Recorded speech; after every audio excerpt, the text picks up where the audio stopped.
Ça risque d'aller en vrille. Talibé.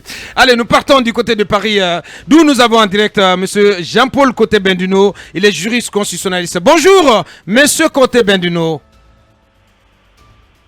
Oui, bonjour, M. Diallo. Bonjour, bienvenue sur Film FM et dans Mirador. Première question à vous adresser avec Parakoumba Diallo. Monsieur Coté-Benduno, on mettra un organe législatif, donc le CNT en Guinée, cette fois-ci, sauf erreur de ma part, sans la classe universitaire. En tout cas, les universitaires guinéennes ont été ignorées dans la charte. Est-ce que ça vous surprend?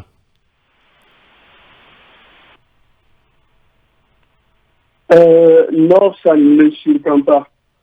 Pour une raison substantielle. Sur la forme, je comprends l'intérêt de la question.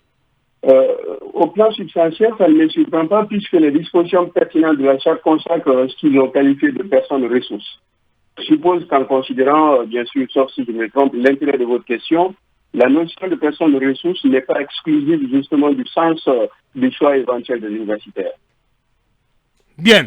Alors, cette autre question qui se rattache justement à ce CNT, à cet organe législatif de la transition, vous avez certainement suivi le président Doumbouya là-dessus et qui a expliqué pourquoi cette omerta, ce silence autour de la durée de la transition, parce que pour lui, il faut permettre au peuple donc de s'exprimer, de se déterminer sur cette transition. Il faut donner la parole au peuple, donc, et cela se passe à travers toutes les composantes de ce peuple qui vont être représentés au sein du Conseil national de la transition. Et c'est là que la question de la durée, du délai de la transition sera déterminée. Quel est votre regard sur cette façon de faire?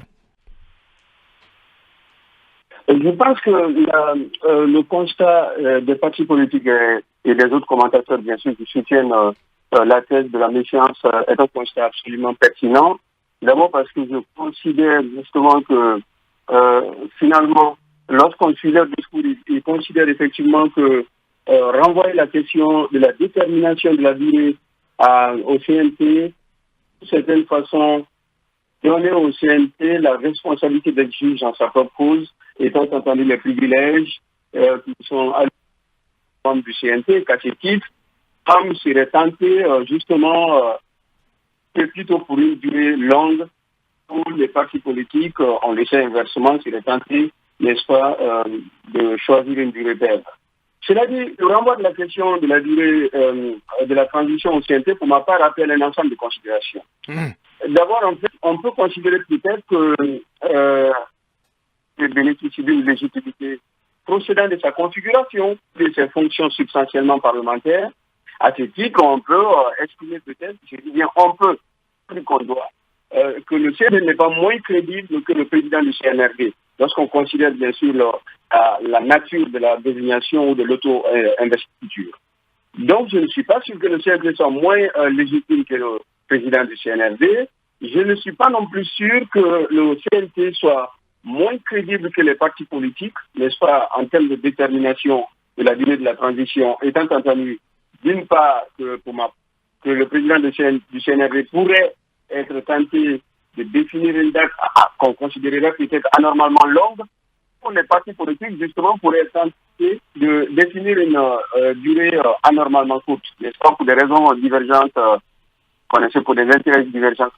C'est-à-dire, est-ce le plus sur cette question, c'est qu'en vérité, lorsqu'on regarde l'histoire politique guinéenne, eh bien, il me semble qu'il est très intéressant, n'est-ce pas, de faire un ensemble de constats. D'abord, le premier constat, c'est qu'il ne me semble pas que la présentation des partis politiques ait résolu leurs problèmes dans certaines institutions constitutionnelles guinéennes. Lorsque l'on prend le cas de la CENI, on a bien vu effectivement qu'il y a eu une présentation absolument dominante des partis politiques sinon exclusives. Oui. Pour autant, moi, j'ai échangé avec beaucoup de leaders politiques. J'ai dit beaucoup, y compris ceux qui participent justement aux élections. Je pense que constamment, ils ont estimé que la CENI n'a jamais résolu leurs problèmes. Pourtant, ils y sont représentés quasiment exclusivement. Voyez-vous, dans ces conditions, il me semble que l'argument est absolument pertinent, celui qui consiste à penser finalement que le CNT serait une forme de moyen de légitimer peut-être les volontés du CNRD. Hum.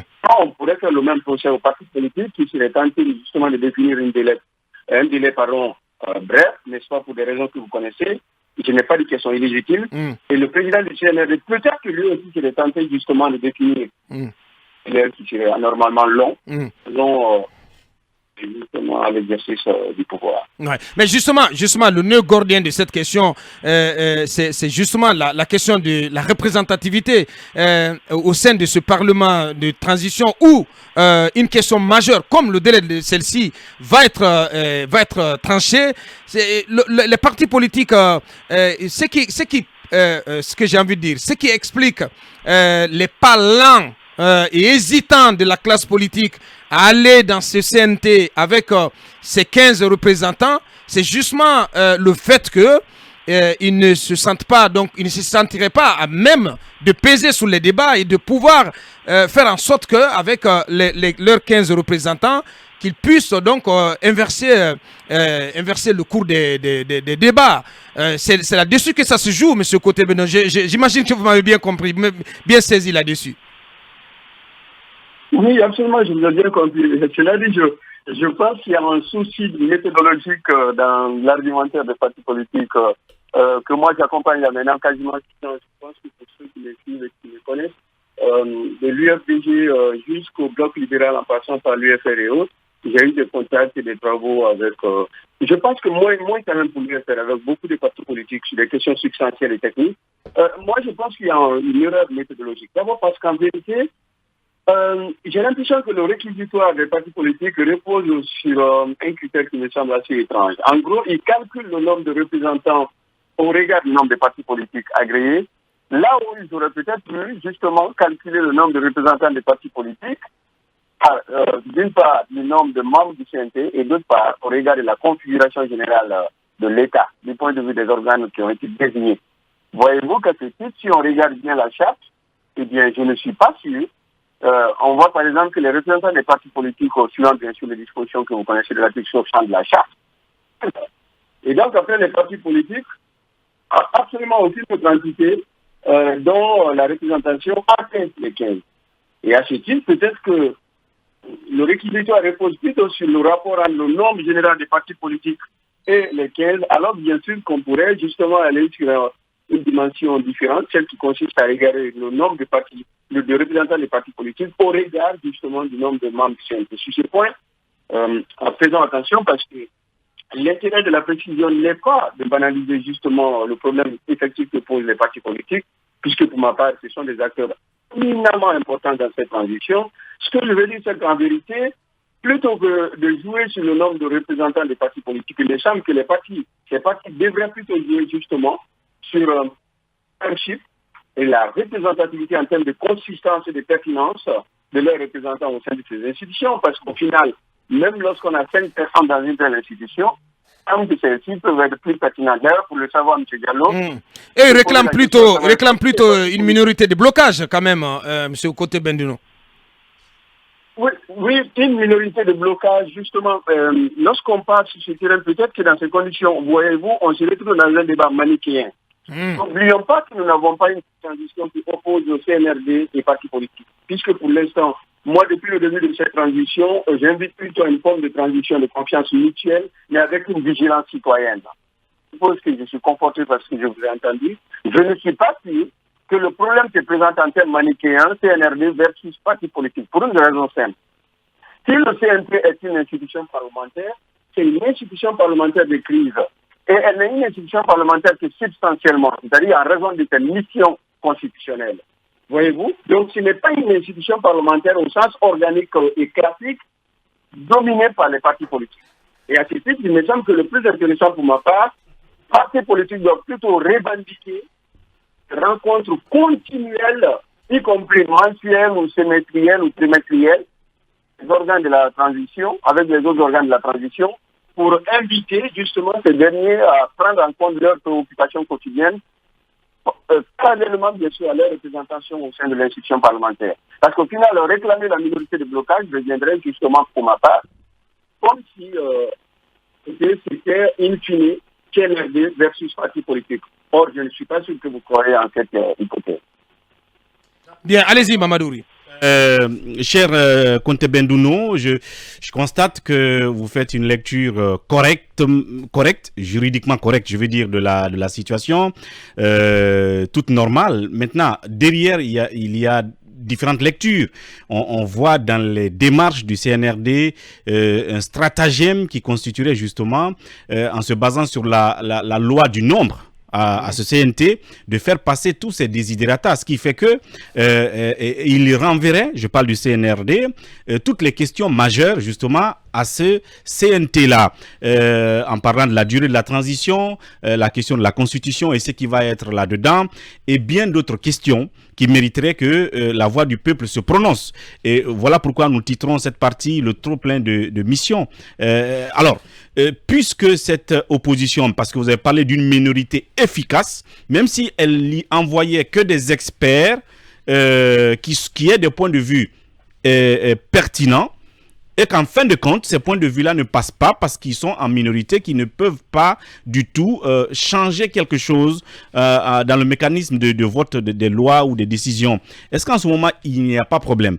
Point de vue juridique, est-ce que vous pensez qu'il serait normal justement que dans un organe législatif, que les politiques n'aient pas ce pouvoir-là, cette possibilité, d'autant plus qu'ils sont une des pièces maîtresse, sinon importante de cette transition, puisqu'elle va se terminer par un processus électoral. Effectivement, oui. C'est une question intéressante. Je pense que le point de vue juridique est le plus simple, en fait. Allons plus loin. Au final, en partant du point de vue juridique, évidemment que chaque membre a une voix et quatre titres. Effectivement, ce point de vue réhabilite l'argument du nombre, et que même sur ce point, je pense que votre propos ne serait compréhensible en vérité à condition justement que l'on considère que toutes les personnes désignées au sein du CNT est potentiellement des représentants du CNRD. Je ne suis pas sûr, je n'ai pas envie de croire. Non, c'est un préjugé peut-être, hein. C'est peut-être un préjugé, voilà. Cela, mais en quelque sorte, ça se comprend. Je ne veux pas, exactement, parce que moi, je veux partir du postulat, effectivement, que jusque-là, comme vous l'avez souvent dit sur vos plateaux, même aujourd'hui, j'ai écouté tous les points de vue. Parce que pour l'instant, les autorités bénéficient quand même d'une présomption de bonne foi, et qu'à ce titre, je ne vois pas de raison justement de considérer que toute personne qui serait membre du CNT serait ipso facto ou ipso facto représentant du CNRD. Deuxième aspect, c'est qu'en fait, c'est pour ça que je vous ai dit justement que le point de vue juridique est le plus simple, et qu'à ce titre, ça vous rejoint clairement l'argument du nombre déterminé, sauf que je ne crois pas. Étant entendu que je pense, ou j'ai envie de croire, quand ils viennent au CNT, comprennent à un moment historique justement l'évolution politique et constitutionnelle de la Guinée, qu'à ce titre, chacun a une responsabilité. Donc il y a une forme de responsabilité commune mais différenciée, et que chacun ne devrait pas venir au CNT justement pour ne valider que les décisions, y compris les plus inacceptables éventuelles du CNRD. Sur ce point, d'ailleurs, pour revenir à la question de fond que vous posez, j'ai pu comprendre dans votre propos qu'il y aurait une forme de trop-plein de mission du CNT. Oui, justement. On aimerait bien vous entendre là-dessus. Est-ce qu'il n'y a pas un trop-plein de missions attendues du CNT, M. Conte Bendouno? Je ne crois pas du tout. Justement, ça m'a mis parce qu'en vérité, je pense que le terme, sauf si vous considérez le trop-plein comme s'expliquant justement par le transfert au CNT, responsabilité de la question de la détermination de la durée de la transition, c'est la seule question que je considère comme surabondante, puisqu'elle aurait pu être résolue par d'autres acteurs. Je dis qu'elle aurait pu être, en termes de pouvoir et non pas en termes d'exigence. Le CNT n'est pas moins légitime que le CNRD, les partis politiques. Regardez seulement le mode de configuration des partis politiques, et le mode de configuration de désignation du CNRD. Comme ça, vous verrez s'ils sont plus légitimes que le CNT pour définir une quelconque durée. Pour revenir à la question de fond, pour savoir s'il doit être trop plein ou pas, eh bien, il suffit simplement de regarder d'une part la charte de la transition et d'autre part les missions habituellement dévolues à un organe constitutionnel. D'abord, sur la charte, on sait que la seule question qui a été dévolue justement au CNT et qui ne figure pas dans la charte, c'est la question de la durée pardon. La seule question qu'on aurait raisonnablement pu considérer comme définie ex ante dans la charte, et j'ai donné des raisons pour lesquelles, pour ma part, nécessairement un mauvais choix de ne l'avoir pas précisé. Oui. C'était peut-être la durée de la transition. Sinon, toutes les autres missions dévolues au CNT sont des missions qui sont habituellement dévolues à un organe constitutionnel. Mais quelles sont ces missions? La dernière fois, je disais en fait qu'il y avait d'abord deux types de missions. Premièrement, nous avons des missions constitutionnelles explicites du CNT. Il y a d'abord la mission constituante. Est-ce que habituellement ce sont les partis politiques qui élaborent une constitution? Je ne crois pas. C'est justement des assemblées parlementaires suivant une configuration particulière qui ont une possibilité de soumission parlementaire. Or, c'est ce que la charte prévoit. Une fonction, deuxième fonction législative. Est-ce qu'habituellement c'est un parti politique qui définit, qui élabore la loi? Alors, si le parti doit le faire, c'est dans le cadre d'un organe parlementaire. Or, cet organe parlementaire, c'est le CNT. Une fonction de contrôle de l'action gouvernementale qui a été dévolue au CNT. Habituellement, on le sait tous, c'est un organe parlementaire qui définit, qui exerce justement le contrôle de l'organe de l'action gouvernementale. Or, la charte confère justement au CNT la responsabilité de suivre la mise en œuvre de la feuille de route de la transition. Enfin, dernier aspect, nous avons justement la fonction de contribution à la promotion et à la défense des droits de l'homme. On dit bien une fonction de contribution. Il résulte du terme, le choix du terme contribuer à la réconciliation nationale suppose que le CNT n'a pas une fonction exclusive. Et je pense que sur ce point constitutionnellement, on pourrait considérer la fonction du CNT pour contribuer à la réconciliation est une fonction qui est exercée par voie législative et par voie de constitution de commission. Une commission d'enquête, une commission de vérité et réconciliation. Voyez-vous, ça, il appartiendra aux entités de nos détenus. Il résulte ces considérations quand tenant compte justement sont explicites, absolument pas de trop plein. Et dernier aspect, je termine en 30 secondes. Ouais. Fonctions qui ne sont pas explicites. C'est une analyse que j'ai faite justement pour démontrer l'intérêt du CNT. Bien. Les fonctions constitutionnelles qui n'existent pas explicitement dans la charte sont des trois ordres essentiellement. Le CNT, dans un État qui a une vocation démocratique, seulement de consacrer ou de garantir la séparation des pouvoirs dans la conduite de cette transition, puisque nous sommes quand même un État qui a une vocation démocratique. Deuxième aspect, c'est l'existence incarne l'équilibre des pouvoirs, équilibre au sens constitutionnel du terme. Et enfin, bien sûr, son existence incarne la continuité de la vie de la nation, qui est considérée comme titulaire de la souveraineté, même si nous sommes dirigés par le CNRD. Voyez-vous qu'il résulte de ces considérations, l'hypothèse même d'être trop plein, elle semble substantiellement contestable au plan constitutionnel du terme, formellement curieux, n'est-ce pas, parce qu'il y a une question qui a été dévolue justement au CNRD. Qui ne relève pas de ces fonctions. Bien, forcément, la dernière question oui, allez-y. Oui, alors, mon cher Jean-Paul, la junte aujourd'hui oppose une fin de non-recevoir à l'envoi d'un émissaire en Guinée. Quelle est votre lecture là-dessus? En une minute. Ça, c'est une question... oui, c'est une question très intéressante. Mon point de vue, c'est que je crois qu'il y a un ensemble de divergences sur un ensemble de considérations. La première, d'abord, c'est la divergence sur la conception que le CNRD et la CEDEAO ont de l'ampleur de la crise guinéenne. Le monde a début, une situation de transition présente une situation de crise, évidemment politique et institutionnelle. La question qui se pose est celle de savoir, quand on lit très bien les dispositions de l'article 45 du protocole du 21 décembre 2001 sur la démocratie et la bonne gouvernance, notamment dans le contexte de la CEDEAO, est-ce qu'en lisant ces dispositions qui disent que dans le contexte de la transition des sanctions adoptées par le CNR de la CEDEAO continue de suivre, d'encourager et de soutenir tout effort mené par l'État membre suspendu? Est-ce que la question qui se pose finalement est celle de la forme? Bien. Un dernier ressort, le CNRD, à travers son président, avait-il raison de s'opposer à l'envoi à la désignation d'un envoyé spécial en 10 secondes? Est-ce qu'il avait raison? J'en sais rien du tout. Tout ce que je sais, c'est que je ne suis pas sûr que la désignation d'un envoyé spécial soit le moyen exclusif, n'est-ce pas, déterminatif de l'efficacité de la collaboration de la CEDEAO et le CNRD. Tout ce que je demande, c'est que soit le CNRD cherche un envoyé spécial dans l'intérêt, bien sûr, de la transition pour servir d'interface, le CNRD, en tout cas, cristallise justement des rencontres de manière à rassurer toutes ces institutions internationales. Bien. Sinon, ce qui va se passer, c'est que la CEDEAO aurait un alibi pour éventuellement attirer l'attention des autres organisations internationales. Oui. Caractère non coopératif finalement du CNRD. Bien, merci. Il ne reste plus qu'à vous dire merci à M. Jean-Paul Couté-Benduno, juriste constitutionnaliste qui prend la parole depuis Paris, nous livrer sa lecture sur le CNT. Ça n'est terminé pour aujourd'hui. Grand merci à tous les six et c'est nos félicitations, nos chaleureuses félicitations à M. Kabinet Fofana, donc qui vient de valider son attestation de réussite au diplôme de master en sciences humaines et sociales, mention culture et communication félicitations. Parcours type médias internationaux, donc, qui a été décerné par l'université, on va dire, l'université Paris 8, Vincennes, Saint-Denis. Donc, félicitations à cabinet qui vient de valider ce diplôme. Grand merci. Et merci à toutes nos équipes en régie à la transmission. On remet tout ceci demain quand il sera 8h sur FIM FM. Au revoir, portez-vous bien. Mirador, FIM FM, la grande messe de l'investigation journalistique, la plus grande tribune politique de la Guinée.